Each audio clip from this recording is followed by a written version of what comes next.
नमस्कार, आप देख रहे हैं अपना बिहार और मैं हूं आपके साथ विभा उपाध्याय। बुलेटिन की शुरुआत तेज प्रताप के एलपी मूवमेंट से, जिसका आगाज उन्होंने कर दिया है। करगिल चौक से जेपी आवास तक जनशक्ति मार्च निकाली गई है।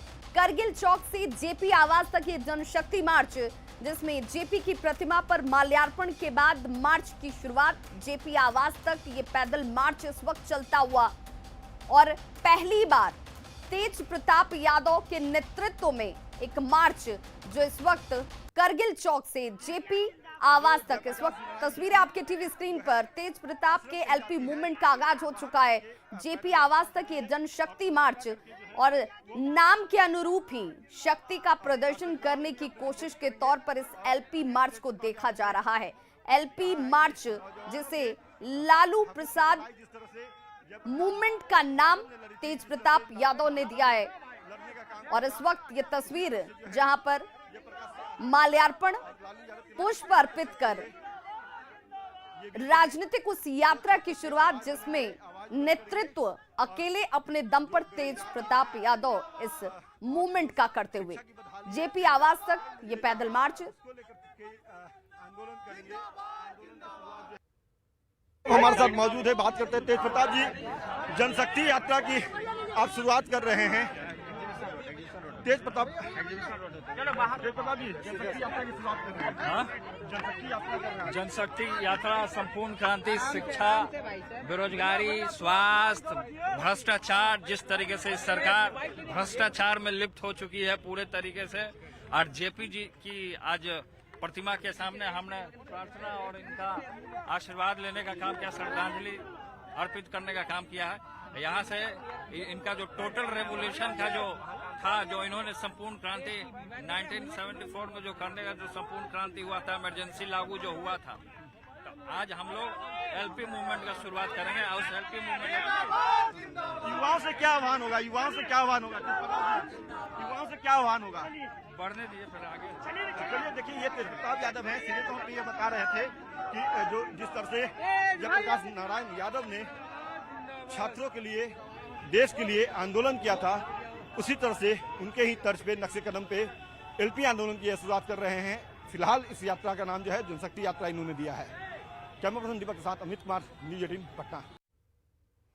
और खबर थी कि तेज प्रताप यादव मां राबड़ी देवी से आशीर्वाद लेकर इस जनशक्ति यात्रा का आगाज करेंगे और इसी को लेकर राबड़ी आवास के बाहर भीड़ भी जमा हुई थी।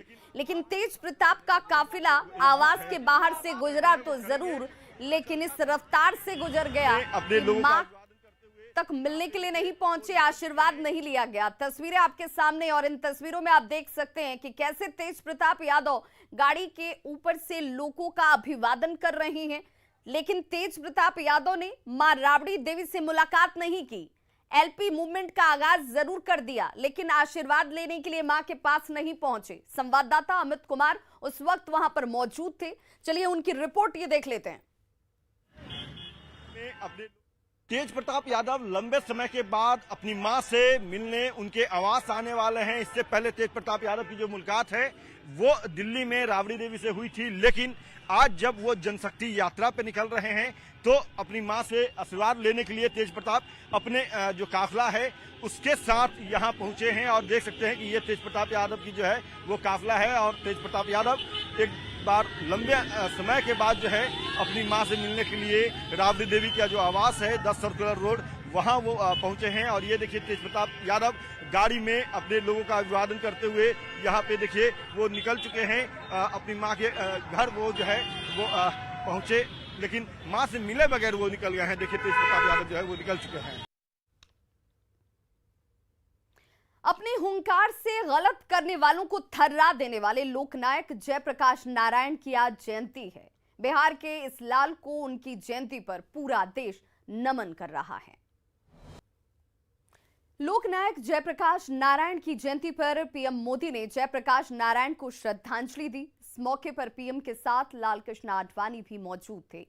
पीएम ने ट्वीट कर लिखा, भारत के इतिहास में अमिट छाप छोड़ने वाले व्यक्तित्व लोकनायक जयप्रकाश नारायण को उनकी जयंती पर नमन। उन्होंने अपना पूरा जीवन भारत की लोकतांत्रिक व्यवस्था को सुरक्षा प्रदान करने और सामाजिक उत्थान के लिए न्योछावर कर दिया। हम सब उनके आदर्शों से बेहद प्रभावित हैं।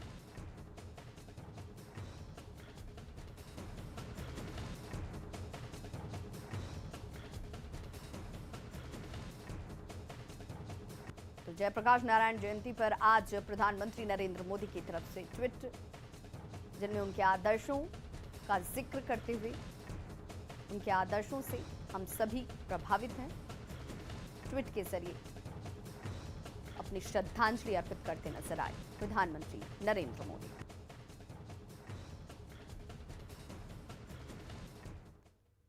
पटना में लोकनायक जयप्रकाश नारायण की जयंती पर राजकीय समारोह का आयोजन किया गया।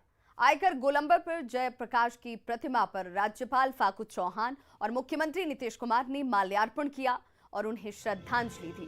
इस मौके पर नीतीश कुमार ने कहा कि जेपी का जीवन पिछड़े वर्गों के अधिकारों की सुरक्षा के लिए समर्पित रहा।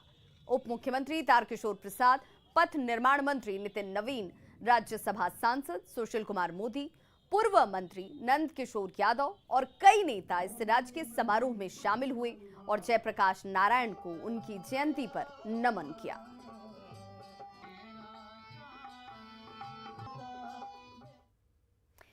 इस मौके पर मुख्यमंत्री नीतीश कुमार जेपी के आवास चरखा समिति भी पहुंचे। वहां जेपी से जुड़ी यादों को उन्होंने ताजा किया।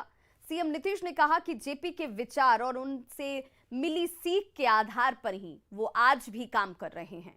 चरखा समिति पहुंचने पर सीएम नीतीश को अपनी युवावस्था की भी यादें आई। उन्होंने जेपी मूवमेंट का जिक्र करते हुए कहा कि छात्र जीवन में वो कई बार चरखा समिति पहुंचे थे और वहां घंटों मीटिंग चलती थी। हम लोग युवावस्था में, और जब जेपी मूवमेंट शुरू हुआ, छात्र आंदोलन से जेपी मूवमेंट उसका नामकरण हुआ, तो यही कमरा है ना, इसी में हम लोग 15-16 मेंबर उसके थे। यहीं पर मीटिंग होती थी, कितना बार आए। और बाद में उनका आवास का ये कमरा बगल का था। हमको सौभाग्य है कि हमको बहुत स्नेह करने लगे, मानने लगे, तो कई बार हमको 77 वगैरह में भी आकर के यहाँ पर भी हम उनका दर्शन किए, वैसे सामने भी बैठते थे। तो जेपी का जो विचार है और जो उन्होंने नेतृत्व किया और जिससे हम सब लोग जाने और सीखे, उसी के आधार पर तो आज काम कर रहे हैं।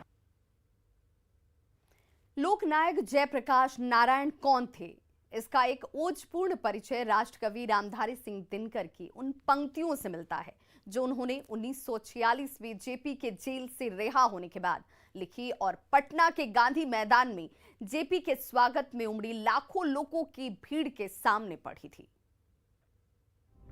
कहते हैं उसको जयप्रकाश जो नहीं मरण से डरता है, ज्वाला को बुझते देख कुंड में स्वयं कूद जो पड़ता है जयप्रकाश वो जो न कभी सीमित रह सकता घेरे में, अपनी मशाल जो जला बांटता फिरता ज्योति अंधेरे में, आते ही जिसका ध्यान दीप्त हो प्रतिभा पंख लगाती है, कल्पना ज्वार से उद्वेलित मानस तट पर थर्राती है। वो सुनो भविष्य पुकार रहा, वो दलित देश का त्राता है, स्वप्नों का दृष्टा जयप्रकाश भारत का भाग्य विधाता है। और अब बात सीएम नीतीश के जनता दरबार की।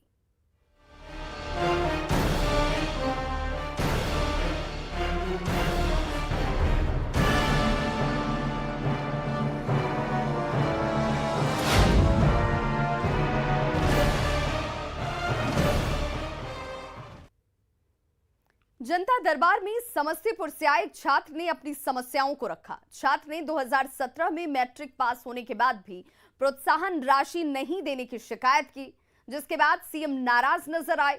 उन्होंने पिछड़ा विभाग के सचिव और शिक्षा विभाग के अपर मुख्य सचिव को बुलाने का निर्देश दे दिया। दोनों सचिव के हाजिर होने के बाद मुख्यमंत्री ने जल्द समस्या दूर करने का निर्देश दिया। वर्ष 2017 में मैंने 10वीं की परीक्षा प्रथम श्रेणी से उत्तीर्ण किया था। प्रथम श्रेणी से उत्तीर्ण होने के बाद जो प्रोत्साहन राशि मंत्री जी के द्वारा दिया जाता है, वो राशि मुझे अभी तक, ऐसा क्यों? ऐसा शिक्षा विभाग ऑफिस में पूछने पर वहाँ से हटा दिया जाता है, धक्का मार के निकाल दिया जाता है बाहर। जरा ओबीसी के सेक्रेटरी को बुलाइए। शिक्षा विभाग के अपर मुख्य सचिव होने लगा। बिहार बोर्ड से 10वीं की परीक्षा प्रथम श्रेणी में उत्तीर्ण, तो इसके लिए प्रोत्साहन राशि क्यों नहीं मिली? जाना चाहिए, देख लीजिए, तुरंत देखिए, अब कोई भी चीज हो दीजिए। 17 की बात। सीएम नीतीश के जनता दरबार में विकास मित्र को वेतन नहीं मिलने की शिकायत लेकर एक युवक पहुंचा। इस पर सीएम चौंक गए। उन्होंने कहा कि विकास मित्र को सैलरी क्यों नहीं दे रहे हैं, ये पता करवाइए, तुरंत दिखवाइए कि आखिर समस्या क्या है। सर विकास मित्र है सर, 4 साल से वेतन नहीं दिया गया सर। अच्छा, विकास मित्र 4 साल से वेतन नहीं? पंचम ग्राम 2016 से बहाली हुआ था। कैसे संभव है कि 4 साल से वेतन नहीं देंगे? अरे इधर दिखवाइए इसको।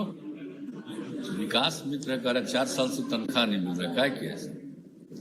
तुरंत दिखवाइए। सीएम नीतीश कुमार की जनता दरबार में नवादा से आए एक शिक्षक ने पूर्व विधायक राजवल्लभ यादव के दामाद की शिकायत की। शिक्षक उनके दामाद के कॉलेज में प्राचार्य के पद पर थे, लेकिन उन्हें वेतन का भुगतान नहीं किया गया, जिसके बाद सीएम ने शिक्षक की समस्या के समाधान के लिए शिक्षा विभाग के पास उन्हें भेज दिया।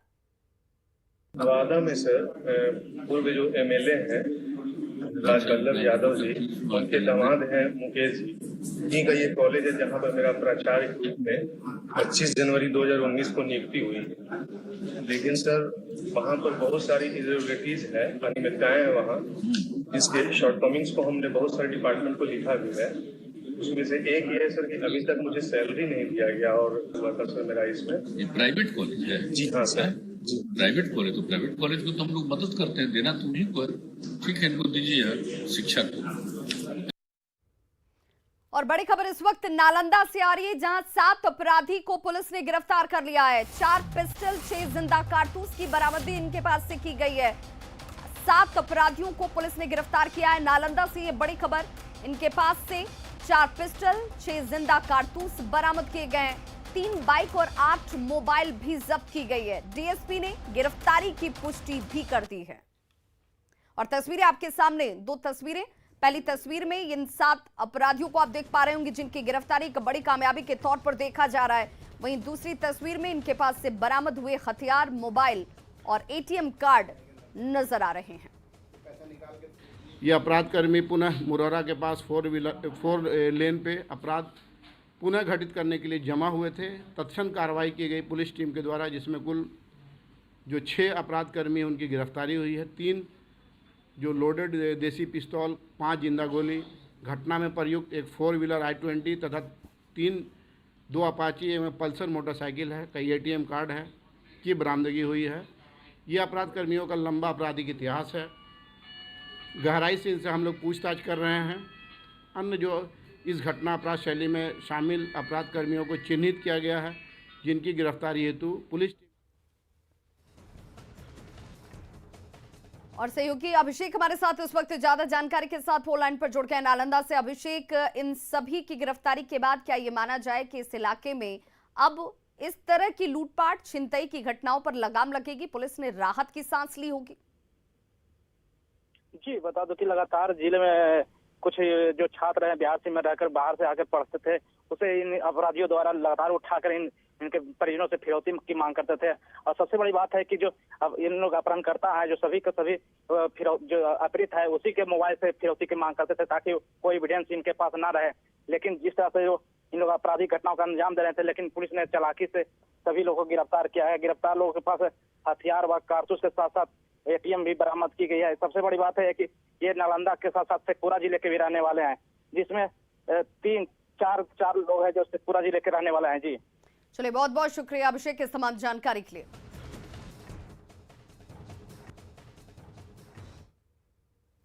गोपालगंज के कुचायकोट में मिनी शराब फैक्ट्री का खुलासा किया गया है। कुचायकोट पुलिस ने छापेमारी कर नकली शराब की 130 भरी हुई बोतल, शराब बनाने के लिए 5 लीटर स्पिरिट और करीब 8000 से ज्यादा देसी शराब की खाली बोतलों को जब्त किया है।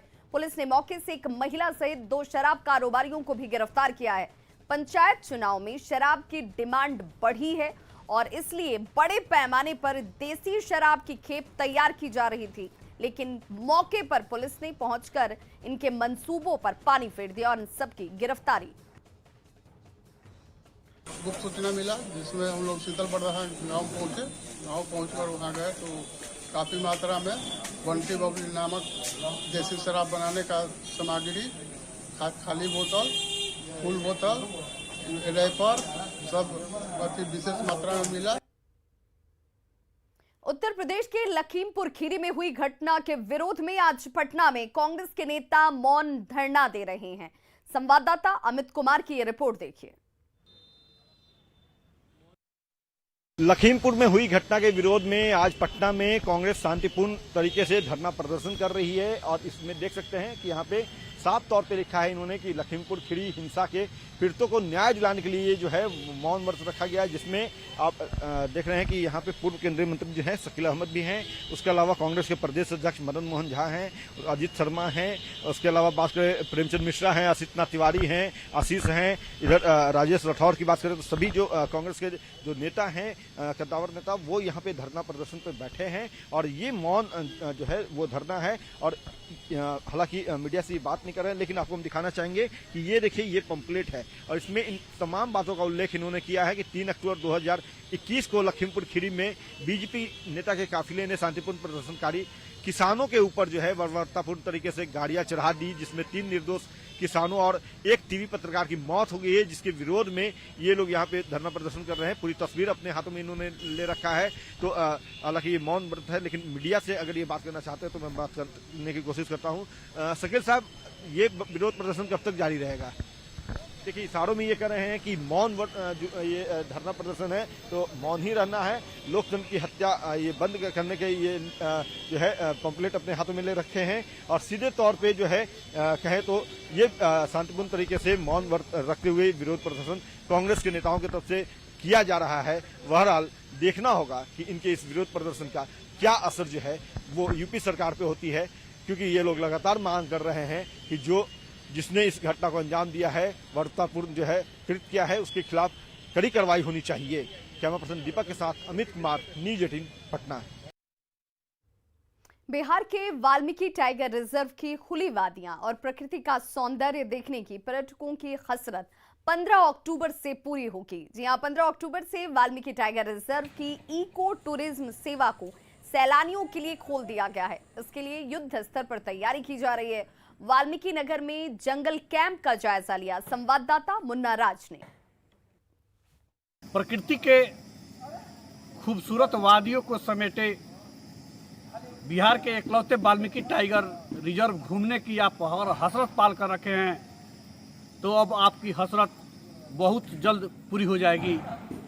बिहार के इकलौते वाल्मीकि टाइगर रिजर्व को 15 अक्टूबर से खोलने की तैयारी है और 15 अक्टूबर से वाल्मीकि टाइगर रिजर्व के वाल्मीकि बिहार से लेकर जंगल कैंप से लेकर जितने भी जंगल के इलाके जो हट हैं सभी की बुकिंग शुरू हो जाएगी और 15 तारीख से सैलानी इस इलाके में पहुंच जाएंगे और यहाँ इनकी बुकिंग शुरू की गई है।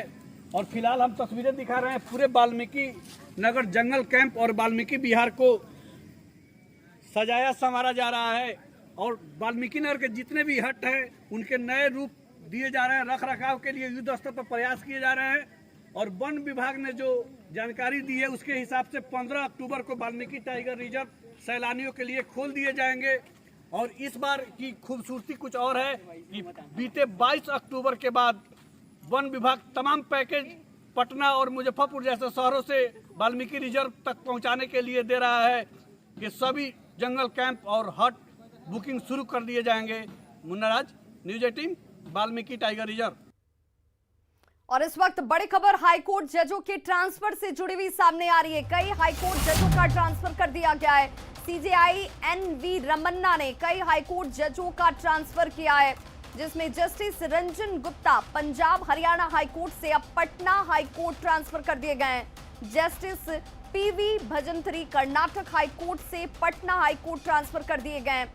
जस्टिस संजीव प्रकाश राजस्थान हाईकोर्ट से पटना ट्रांसफर कर दिए गए। जस्टिस सुभाष चंद्र इलाहाबाद हाईकोर्ट से झारखंड हाईकोर्ट ट्रांसफर कर दिए गए। तो सीजेआई एनवी रमन्ना ने हाईकोर्ट जजों का ट्रांसफर किया है। रंजन गुप्ता पंजाब हरियाणा हाईकोर्ट से पटना ट्रांसफर हो चुके हैं। Justice PV Bhajantri Karnataka high court से पटना हाईकोर्ट ट्रांसफर हो चुके हैं। अब जस्टिस संजीव प्रकाश को राजस्थान हाईकोर्ट से पटना ट्रांसफर किया गया है। वहीं जस्टिस सुभाष चंद्र इलाहाबाद हाईकोर्ट से झारखंड हाईकोर्ट ट्रांसफर हो चुके हैं। तो खबरों का सिलसिला लगातार जारी है। आप देखते रहिए न्यूज़ 18 बिहार झारखंड।